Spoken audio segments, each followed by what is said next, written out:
ও আল্লাহ, আমার মতো জাহান্নামের আসামি কেউ নাই। দুনিয়াতে আসছিলাম আমি ল্যাংটা, কেউ আমাকে লজ্জা দেয় নাই, বরং কোলে তুলিয়া আদর করেছে। আর এখন সেই পবিত্র জিন্দেগিটা গুনায় ভরা।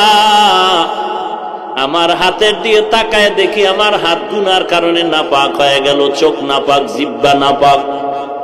এই জিহ্বা দ্বারা কত গালাগালি করলাম, কত মানুষের গীবত শিকায়াত করলাম, কত মিথ্যা কথা বলে জিহ্বাটারে নাপাক করেছে। আমার মাও জানে না, বাবাও জানে না। মাকে মিথ্যা কথা বলে ধোকা দিয়েছি, মা টের পায় নাই। বাবারে মিথ্যা বলে ধোকা দিয়েছি, বাবায় জানে নাই।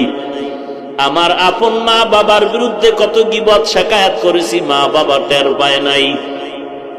আমার ওস্তাদের বিরুদ্ধে কত গীবত শিকায়াত করলাম, আমার ওস্তাদ জানে না। এত মারাত্মক অন্যায় করে আমার জিহ্বাটা এখন নাপাক হয়ে গেল। মনে হয় আমার ফুল বডিটাই নাপাক।